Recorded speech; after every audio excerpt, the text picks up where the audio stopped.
Hello, and welcome to the first episode of our Heart Connection 2022 virtual webinar series. During the month of June, we'll be discussing all things related to the heart-brain connection.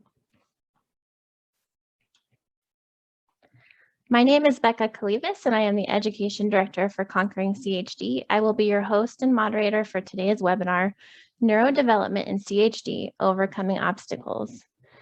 On today's episode, we welcome experts from Children's Health in Dallas, Texas, and UT Southwestern Medical Center. Dr. Rachel Leon is a neonatologist, assistant professor of pediatrics, and NIH-funded researcher at UT Southwestern Medical Center and Children's Health in Dallas. Dr. Corinne Anton is a board-certified psychologist in behavioral and cognitive psychology, director of the Cardiac Neurodevelopmental Program at Children's Health, and assistant professor of psychiatry at the University of Texas Southwestern Medical Center. And Dr. Kavita Sharma is a pediatric cardiologist who has specialized in fetal echocardiography and is an assistant professor of pediatrics with UT Southwestern Medical Center and Children's Health. Welcome, panelists, and thank you for joining us. Before I turn things over to our panelists, a few housekeeping notes. Following the presentation, we will be answering questions submitted using the Q&A feature at the bottom of your screen, as well as those we've received via social media. If we don't get to your question live during the webinar or you have follow-up questions, please email us at info@conqueringchd.org. Our panelists will not address questions specific to your medical diagnoses, but will speak in generalities and provide relevant resources for families to learn more. As always, with the information learned, we encourage patients and families to discuss their specific concerns with their care team. With that, I would like to hand it off to Dr. Anton and Dr. Leon and Dr. Sharma. Hi, thank you, Becca. I'm going to start us off. Good afternoon, everybody, and welcome to our talk. Today, we're going to be discussing fetal diagnosis of CHD, the typical program setup and how it works, especially in terms of counseling, risk factors for neurodevelopmental obstacles, developmental care of the newborn with CHD, neurodevelopmental care throughout childhood, and ongoing research studies. We will summarize at the end, and then we will have time for questions from our audience, hopefully. Next slide, please. So how does this referral process work for a fetal echocardiogram? Well, there is usually an abnormality that is found by an obstetrician or a maternal fetal medicine doctor who is a high-risk OB doctor. And as soon as that abnormality is discovered, the families really want to come and see a fetal cardiologist as soon as possible. These referrals, depending on where you are in the country, are either made by an obstetrician or a high-risk OB. And the usual pocket of time in which we see patients is about 22 to 28 weeks. However, we can see patients sooner. We have the technology and we can see them as early as 18 weeks with obviously some limitations. And there is a scientific statement regarding fetal cardiac disease.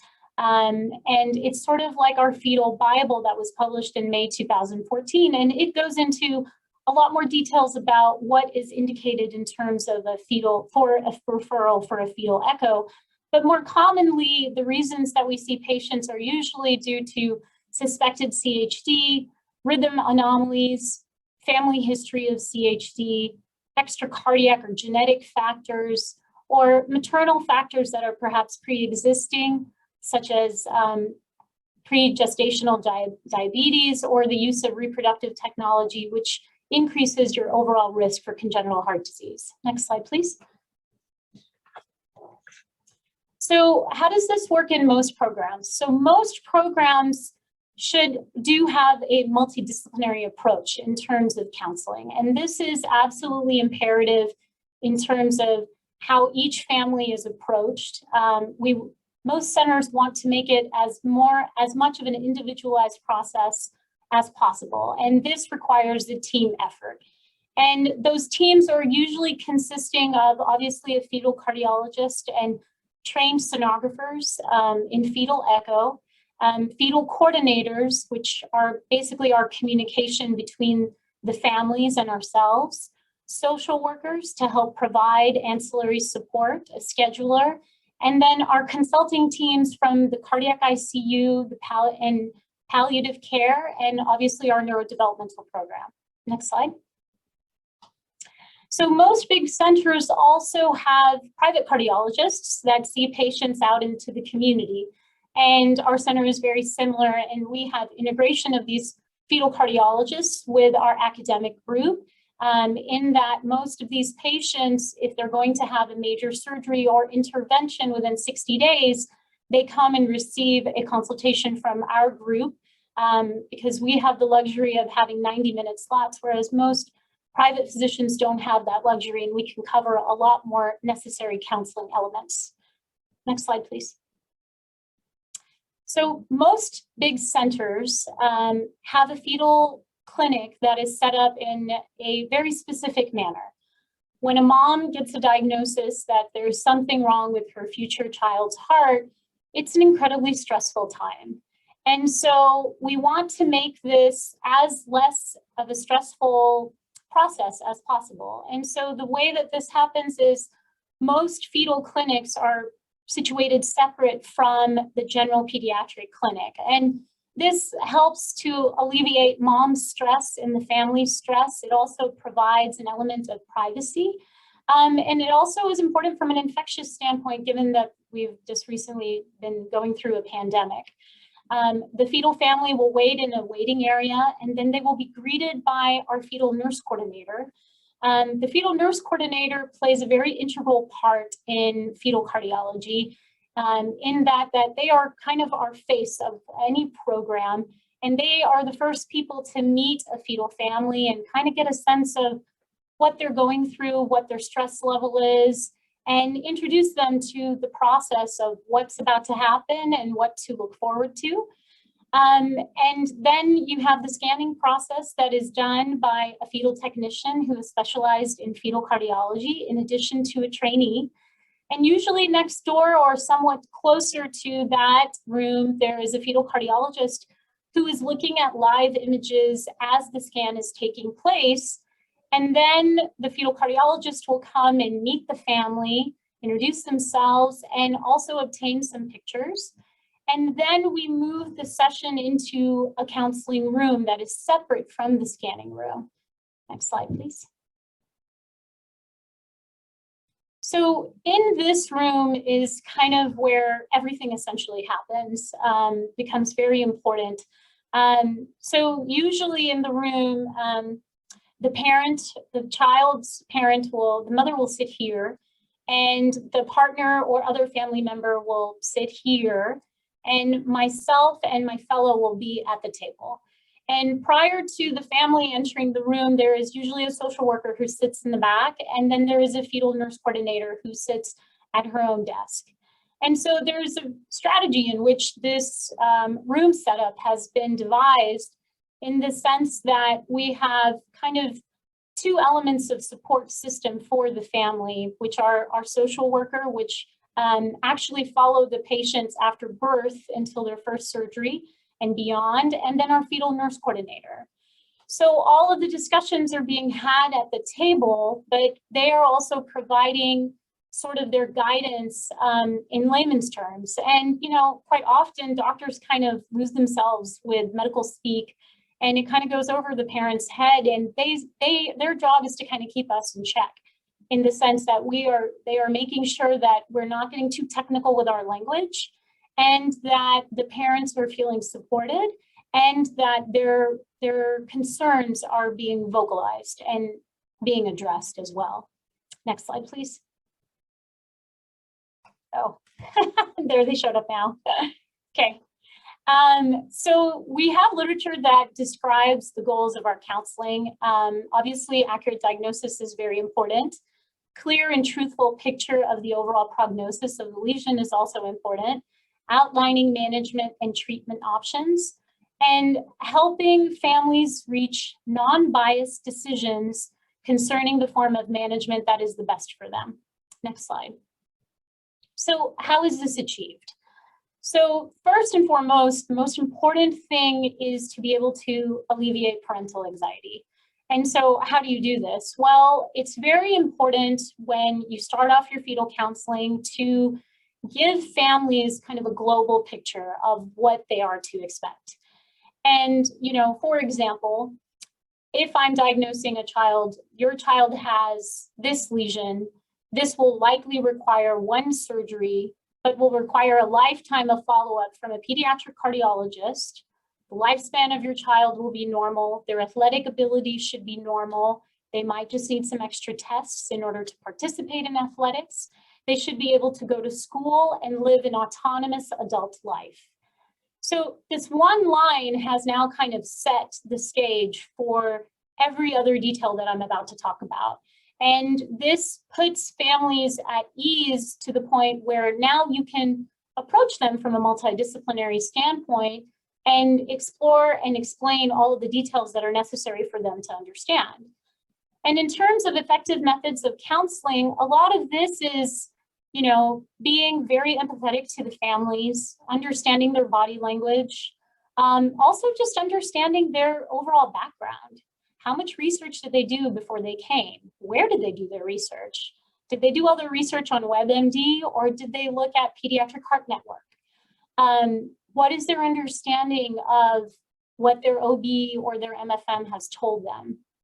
And honestly, just being a human being with them, you know, if they're getting upset, they need a moment to process this bad news, and making sure that their voice is heard. And all along throughout counseling, it's very important that the person who is counseling the families always keeps in mind, what do the parents really want to know? Every parent wants to know the same things. Is my baby going to be okay? What kind of life will my child have?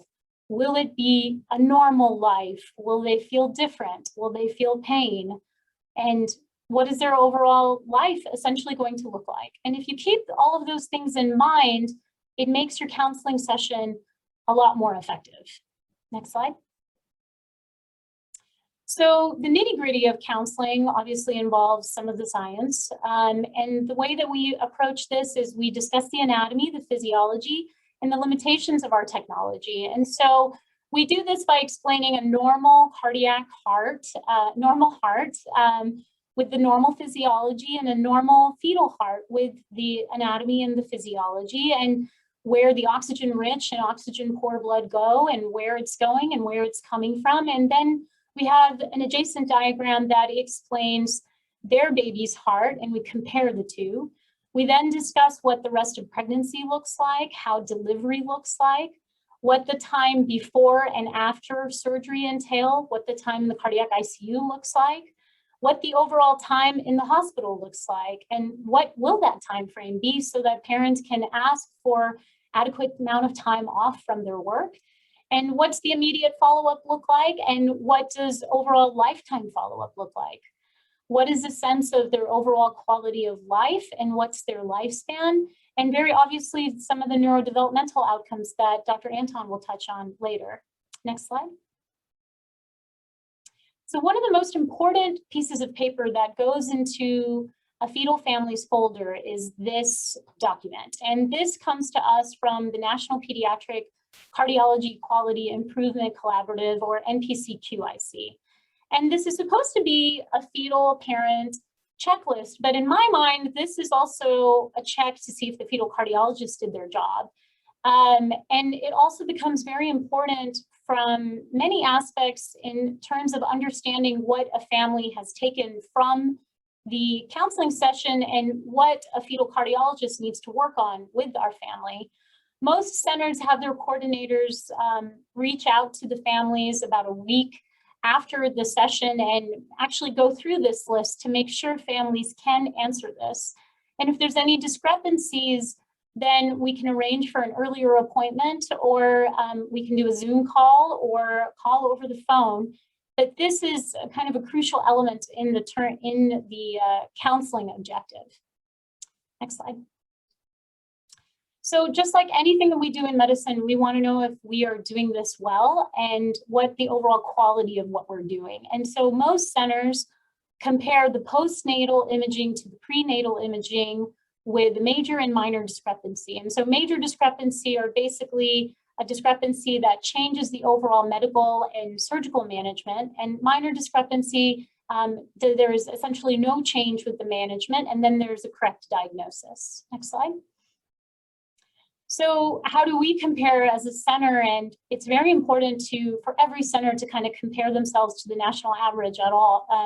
Also, the group in DC Children's, D'Onofrio et al. Looked at the quality of their fetal diagnosis over an 8-year span from 2004 to 2012 and found to have 84% correct diagnosis with 3% major discrepancy. And we have 2 points in time where we looked at this in a lot more detail, and the most recent is 96% with a 1% major discrepancy. Next slide. And this is all done with the help of assistance of collaboration. So once again, I'm just going to emphasize the multidisciplinary approach towards a fetal consultation with the family.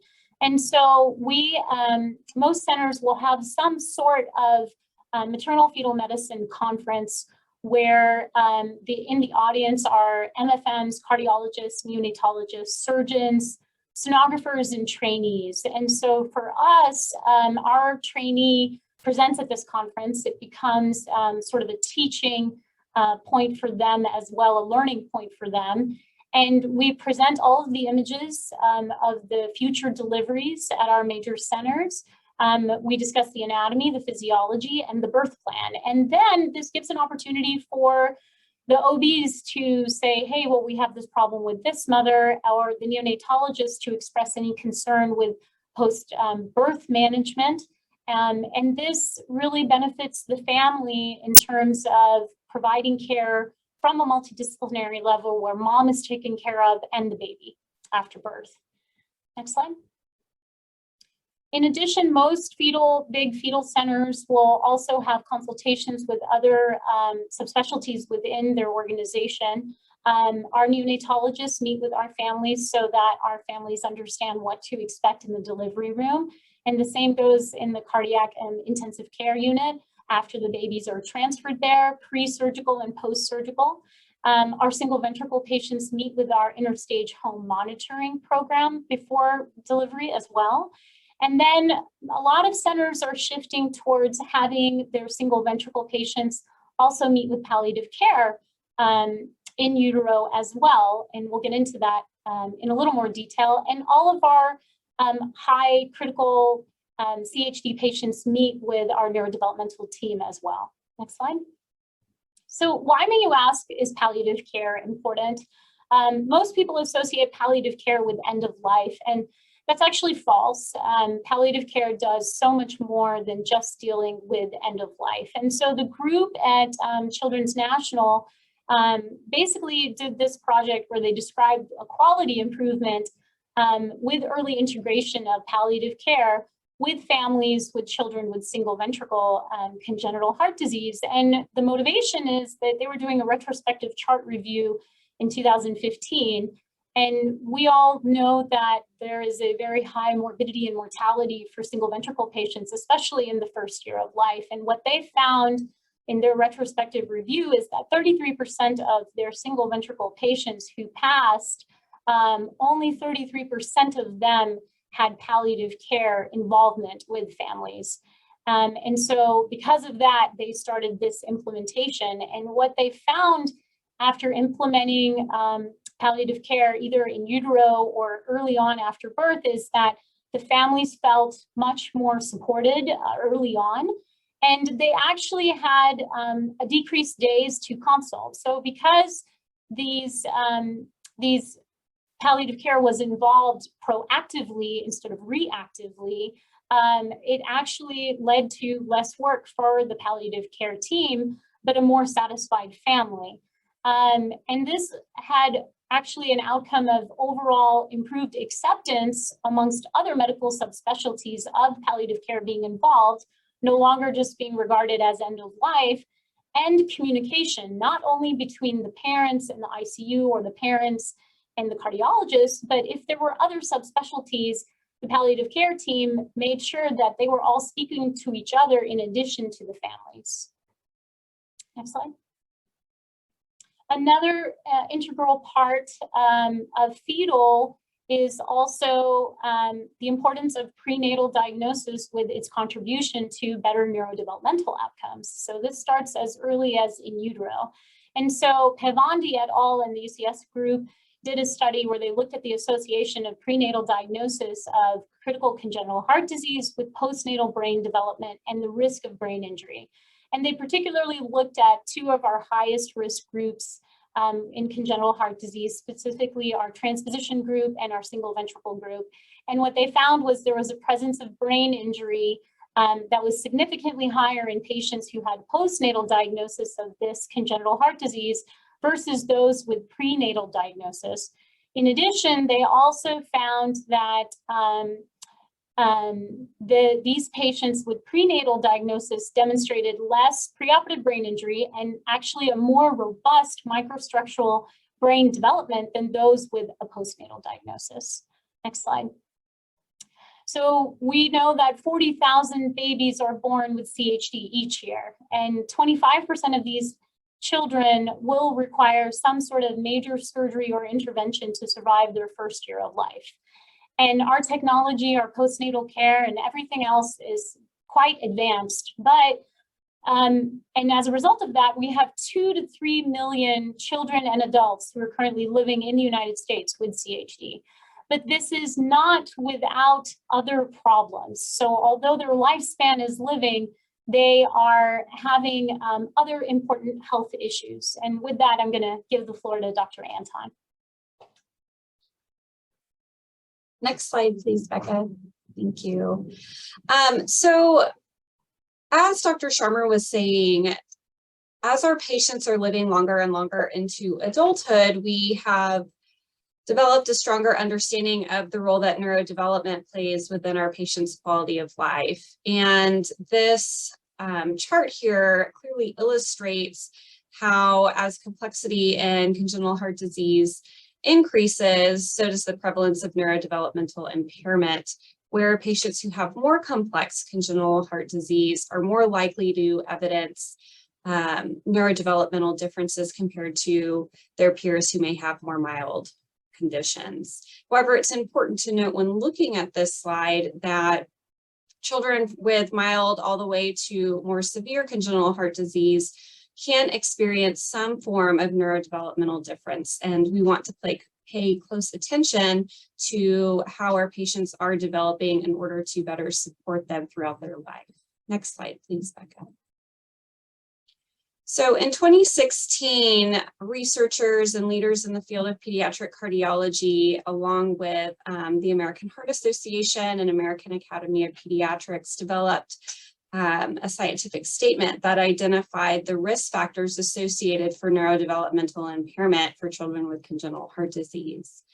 The most common risk factors that the majority of centers are utilizing to identify these patients are those who have undergone neonatal or infants cardiopulmonary bypass or having a cardiac surgery at such a young age. Furthermore, children who are born cyanotic or who have any combination of a congenital heart defect that may not necessarily require cardiopulmonary bypass, but also have one of the comorbidities listed below, are likely to potentially have neurodevelopmental differences later in life and should be closely monitored for those things. So some of the more common comorbidities that we see are patients who have perhaps a VSD with prematurity. Those patients would need to be more closely monitored.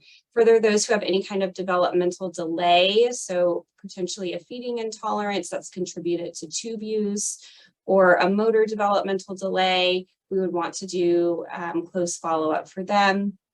Patients who have a suspected genetic abnormality or syndrome that could be associated with a developmental delay, history of ECMO or VAD use, undergoing heart transplantation, and then post-operative hospitalization of greater than 2 weeks.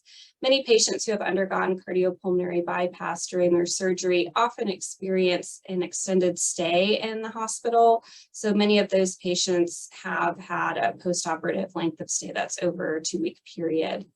Any kind of pre, peri, or post-operative seizures that are related to or following a cardiac surgery, significant abnormalities on neuroimaging. Many centers will do pre-surgical MRI studies to determine if a child has any structural abnormalities prior to surgery, and then also looking at post-operative imaging to see if there were any changes following surgical intervention. Microcephaly or having CPR at any point. So children who have any of these combinations of CHD and comorbidities, or those who have undergone cardiac surgery, are recommended to have close neurodevelopmental follow-up at their center. Next slide, please. Now, the items that I just discussed are obviously things that we can't necessarily modify, but what my job is to focus on the factors that we can modify and how we can make change to improve our patients' neurodevelopmental outcomes later in life. So some of those things that centers have been focusing on are addressing parental and caregiver mental health, emotional health, and behavioral health.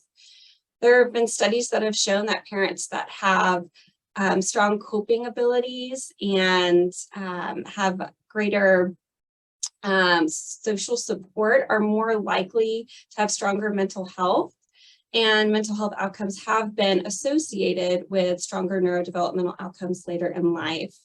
So what we do here is we try to provide education to our families on the role of parental coping and how to support our family members during the hospitalization when their child is in the cardiac ICU.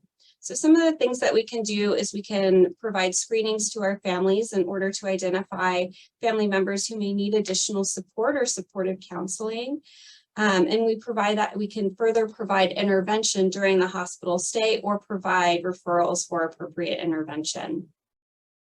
Another area that we're focusing on is addressing modifiable factors. Many pediatric cardiac centers throughout the country and abroad are focusing on how we can improve developmental care during the cardiac intensive care admission, as well as the acute cardiac admissions. Next slide, please.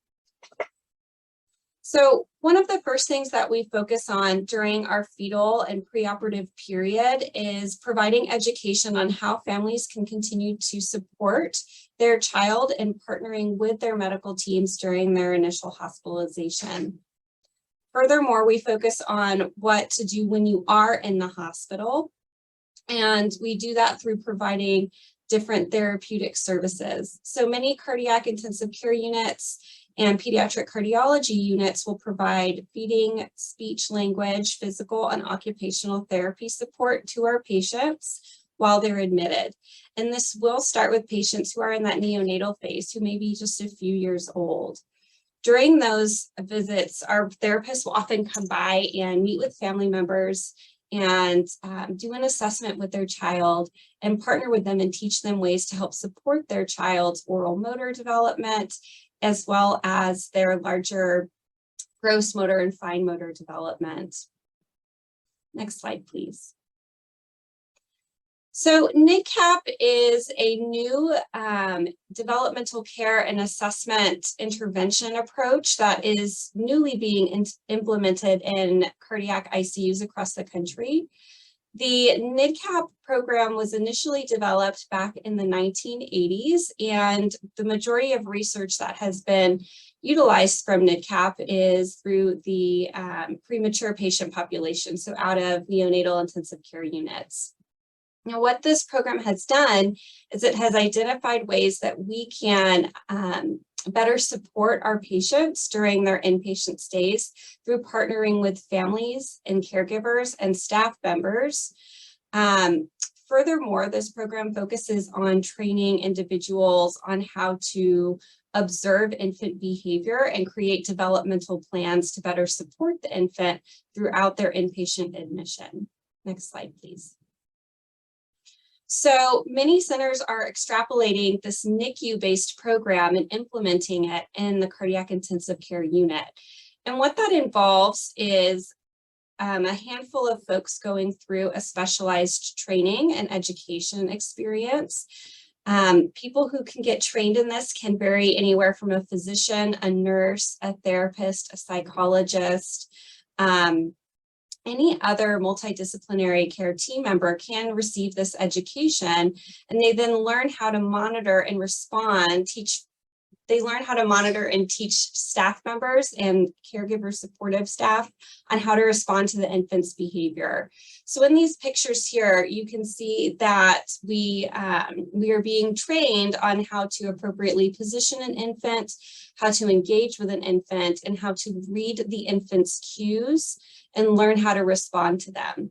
So for instance, when you have a newborn infant who is maybe crying and searching around the room, we can potentially reposition that infant or allow them to stretch their arms out a little bit, move about, get another visual aspect of the room by picking them up off of the bed and speaking with them and closely engaging with them. And then you monitor and see how the infant responds to that adjustment.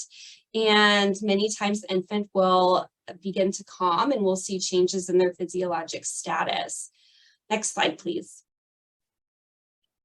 So some of the areas that can be focused on to improve developmental care in a cardiac ICU is by focusing on these different domains. So partnering with the family and getting them involved, letting them feel as though they are a part of the team, that they don't have to sit in the back of a room and feel as though they can't participate in their child's care while they're admitted in the hospital. We also work with teaching families how to appropriately position their child, especially if they're just coming out of a cardiac surgery. We focus on reducing the use of sedatives and trying other approaches such as appropriately holding or positioning the child in order to calm them so a sedative doesn't necessarily need to be utilized.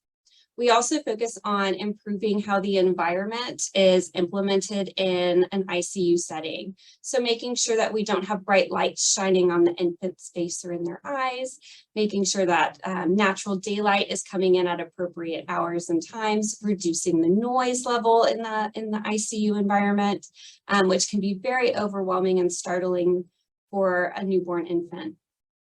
And then we also focus on appropriate nutrition and feeding by partnering with our speech, language, and feeding therapists and having them further support family members on engaging and holding and supportive feeding practices during an ICU stay. And many pediatric cardiac ICUs are also implementing what we call developmental rounds. Developmental rounds is usually implemented weekly with a multidisciplinary care approach that usually includes a physician, an APP, a developmental specialist, a psychologist, social work therapists, and child life specialists. And the developmental rounds occurs at patient bedside by involving the family, talking to them about the importance of neurodevelopmental care in the ICU, and partnering with the family to identify an area that they may want to learn more about or some kind of goal that they want to work on with their child. One of the more common goals that we hear at our hospital is holding and engaging in kangaroo care, so that's skin-to-skin contact with the child. So many families feel as though the child may not be able to participate in that kind of holding, and we are able to safely work with respiratory and physical therapists in order to make that possible for the family. Next slide, please.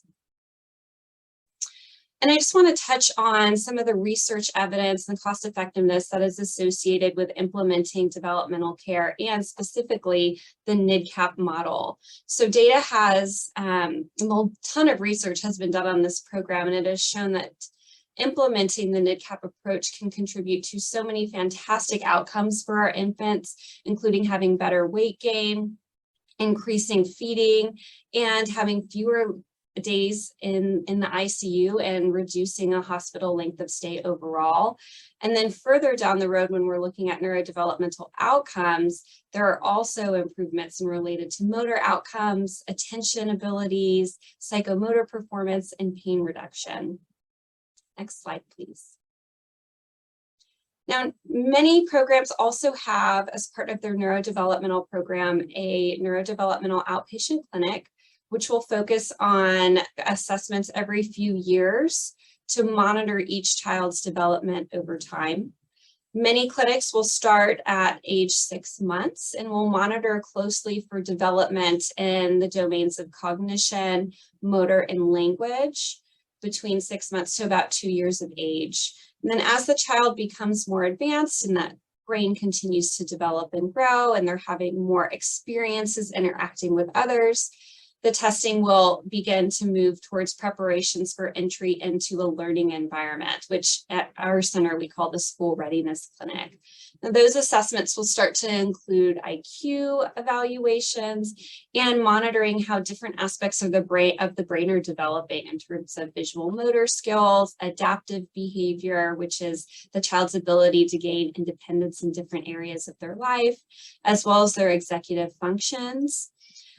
Furthermore, both in early and school readiness clinics, there are frequently assessments to screen for autism due to an increased prevalence of autism in the congenital heart population.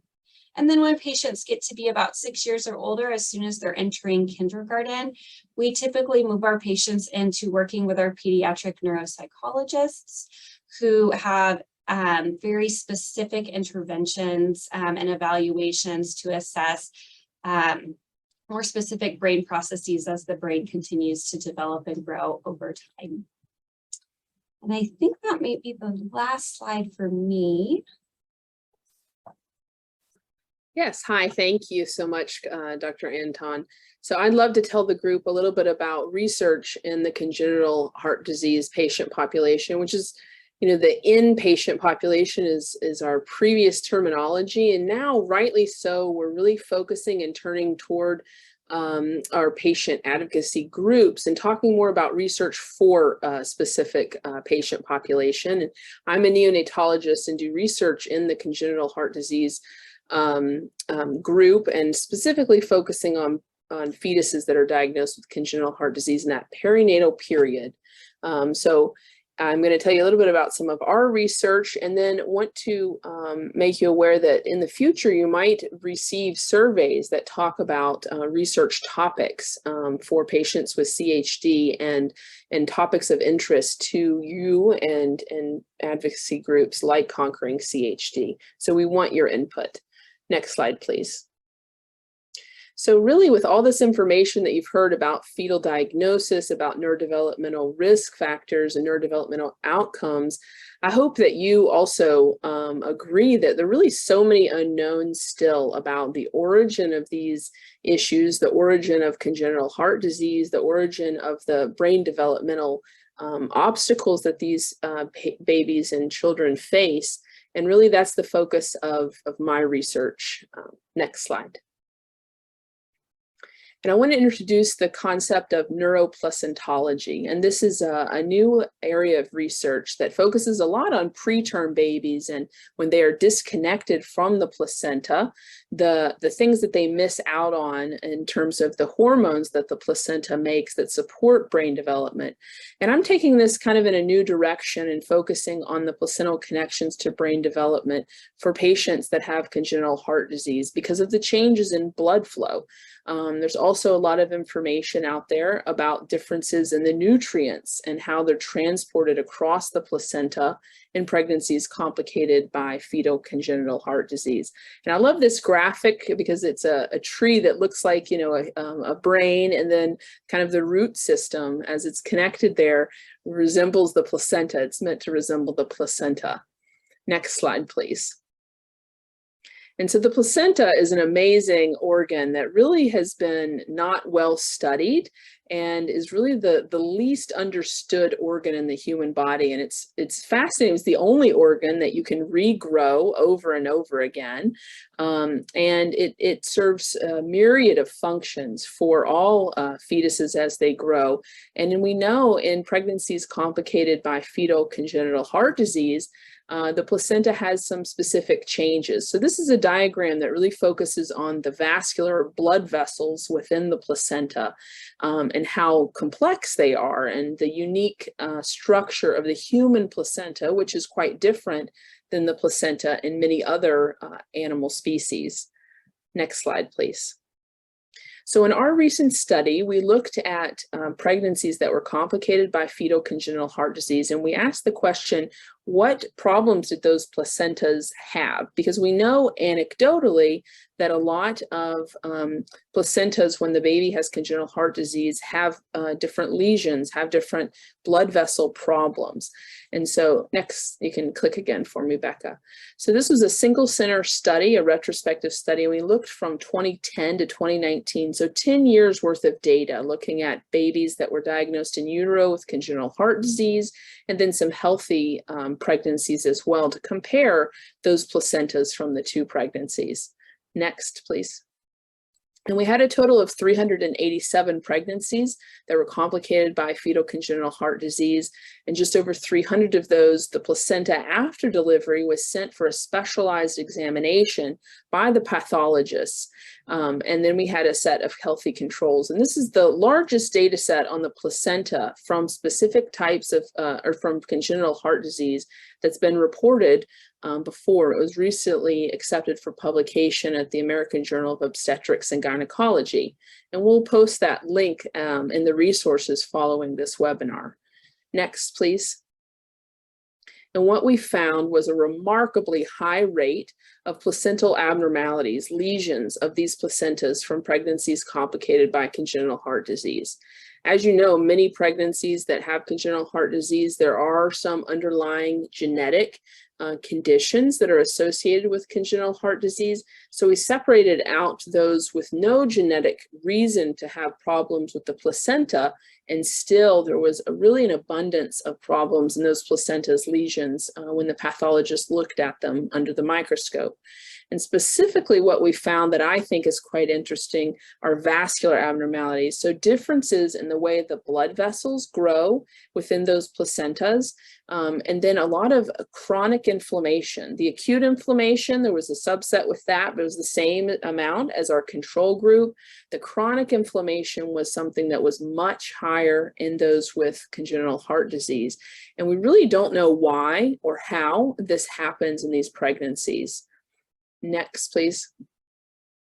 But what we know from other studies looking at the placenta in babies born preterm is that the placental function, and when we look at it under the microscope, those changes that we see, they matter quite a bit. And they're associated when those changes occur and those pathologic lesions of the placenta occur, they're associated with longer hospital stays, increased risks of long-term morbidities or health problems in those preterm babies like lung disease, and even a higher rate of babies who don't survive the NICU stay. So next, please. And interestingly, this has been looked at before in congenital heart disease population by William Gaynor and his group, and what they termed the impaired intrauterine environment, or conditions of pregnancy like preeclampsia, high blood pressure, and all of these other issues that can happen during a pregnancy. When that baby also has congenital heart disease, there's a longer hospital stay, and those babies are at risk of higher mortality. And interestingly, that impaired intrauterine environment really describes issues associated with the placenta, because preeclampsia is a problem that has a placental origin. Even hypertension in pregnancy, we think, arises from problems with the way the placenta attached to the uterine wall. And so this graph demonstrates that survival difference in patients with congenital heart disease where the placenta was abnormal versus those where the placenta functioned normally. Next slide, please. And then, so going back to our study, we asked the question of, is there any hint from these placental lesions in these patients with congenital heart disease that the placental pathologies might relate to issues with the brain development? And we know that head growth in fetuses is largely determined by brain growth. So the bigger the baby's head is at birth, likely the bigger the brain volume is. It's not a perfect measure, but it's a metric that is available on every patient. So when we looked at those 300 placentas that had babies diagnosed with congenital heart disease, and 83% of those had a pathology in the placenta, we looked at their head circumference and found that those with the placental problems, those with CHD and the placental problems, did have a significantly smaller head circumference. The birth weight, however, you always wonder, is it just because the baby was smaller? Is that why? And the birth weights were actually not different between our groups. And so this, brings up a lot more questions, which is what I love about research, because everything, that you find out and you study leads you to more questions and additional things that you want to investigate. And so we're not sure if this head circumference difference really relates to a difference in how those brains are developing, or relates to the placental blood flow issues that we saw under the microscope and the difference in the way the blood vessels are formed in the placenta. But it definitely makes us think that those things might be connected, kind of bring back that term neuroplacentology. Next slide, please.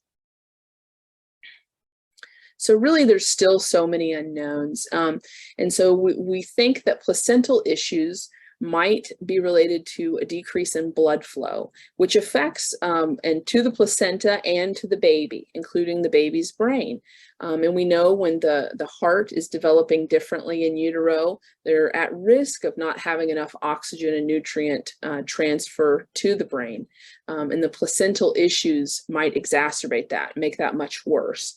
And this might be why we see a lower head circumference, and it might affect the head growth.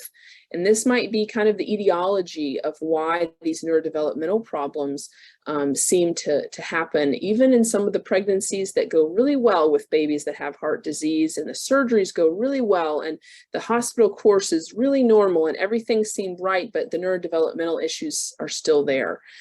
We know many of those neurodevelopmental issues do start in utero, and there are some changes and differences in the way that those babies' brains grow. So it's a very active area of research. There's still many things that we haven't learned about how the placenta supports brain development, especially in babies at risk, like those with congenital heart disease. Next slide, please. And you can click again. And so this kind of brings me to the overall concept called developmental origins of health and disease. And many of you might have heard about this. This is, a Time magazine cover from several years ago. And this is, the article is how the first 9 months shape the rest of your life. And so this is an area of active research, not just for congenital heart disease, but for many other conditions of long-term health for people. Next slide, please. And so really the question is, what do we do? And you've heard a lot from Dr. Sharma about prenatal care and the importance of an early diagnosis. We know that parents can be the best advocates for their children, and learning about congenital heart disease, participating in webinars like this, and being a part of organizations like Conquering CHD that connect families that have, traveled this journey, are very important for families. Research studies, we think, are really super important for advancing our knowledge, so that instead of just diagnosing things, later in life after a child has neurodevelopmental issues, but starting to understand where those problems begin, and then what can we do about it? Are there interventions that we can start in pregnancy? And there are clinical trials looking at certain interventions that can be done in utero, and seeing if those improve neurodevelopmental outcomes for these kids. And then, of course, neurodevelopmental care, like Dr. Anton talked about, going to those clinics from birth all the way through, childhood, and the importance of keeping with all those appointments and assessments, so that care plans can be made and the support system can be there to improve neurodevelopmental outcomes. And then obviously advocacy, and I'm sure I don't have to tell any of you guys, because you're participating in these types of webinars and part of the Conquering CHD group, so you know how important that is. And with that, we'll take any questions in these last 10 minutes. Thank you so much for your attention. Thank you all for that amazing, really informative presentation. At this point in the webinar, we'll open it up for questions from the audience. We have about 10 minutes left, so I can't promise we'll get to everybody. Please use the Zoom chat or the Q&A feature at the bottom of your screen. We did get one during the presentation asking, how early can you start screens for autism? That's a great question. The American Academy of Pediatrics recommends screening starting at 18 months. And that should occur at the pediatrician office, but can also occur during a neurodevelopmental assessment appointment. Great. What questions can parents ask their treatment teams, whether they're pediatrician or their cardiac teams, to ensure their child's developmental needs are being met?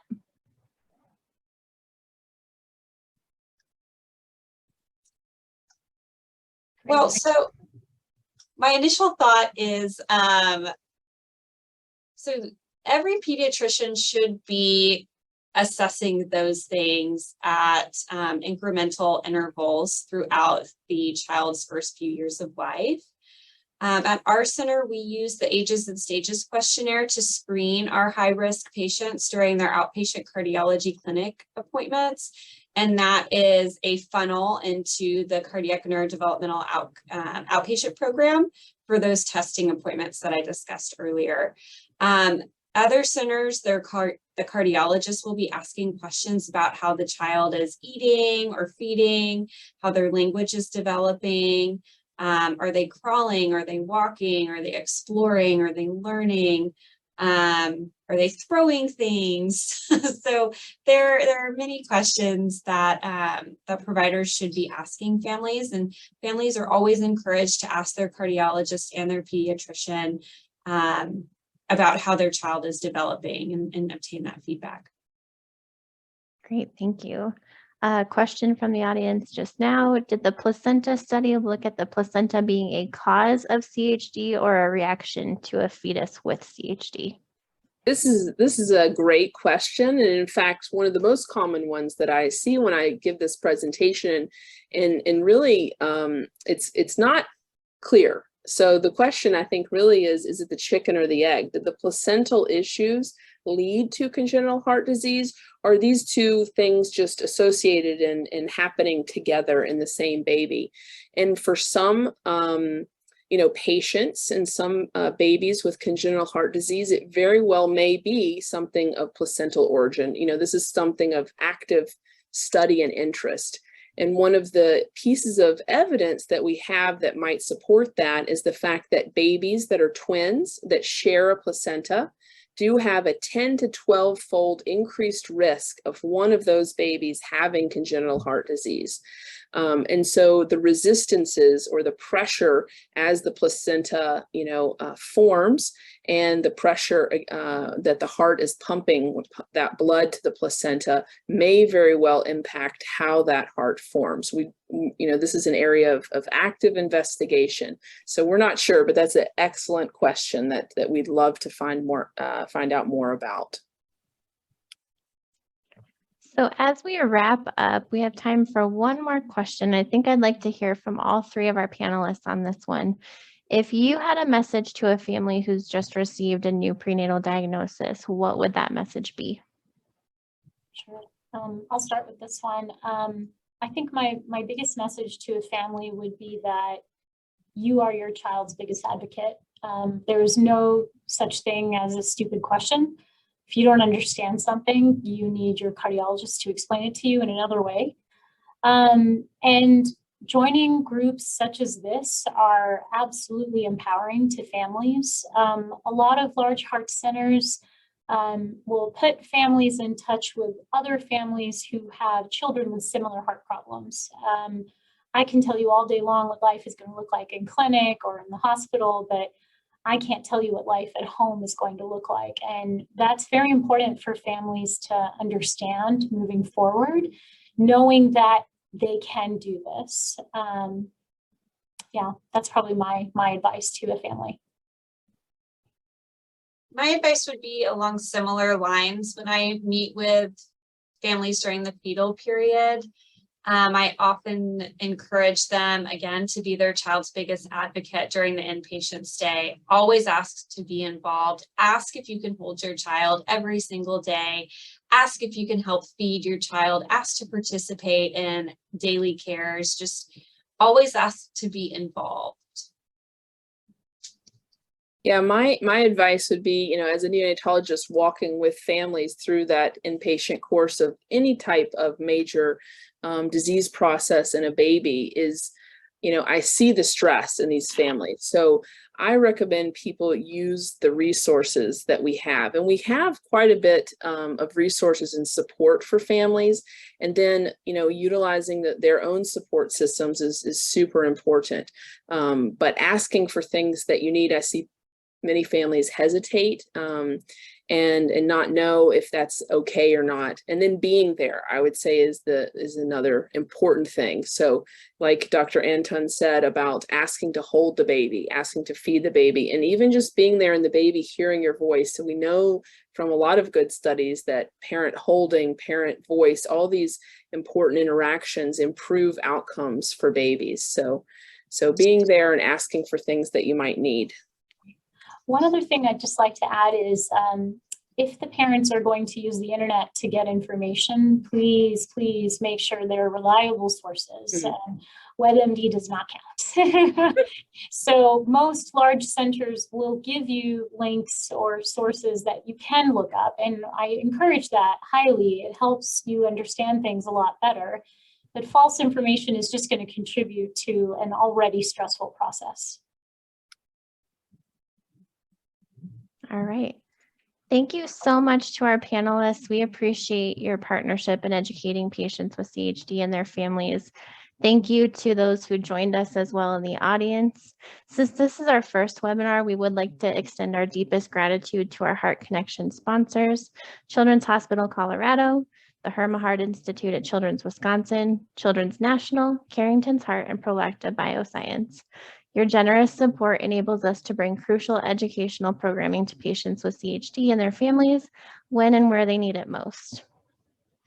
For more information on the Heart Connection virtual webinar series, including upcoming topics, or to submit follow-up questions, please visit us at the website on your screen. If you'd like to support more programs like this one, please visit our website or scan the QR screen on your screen to donate.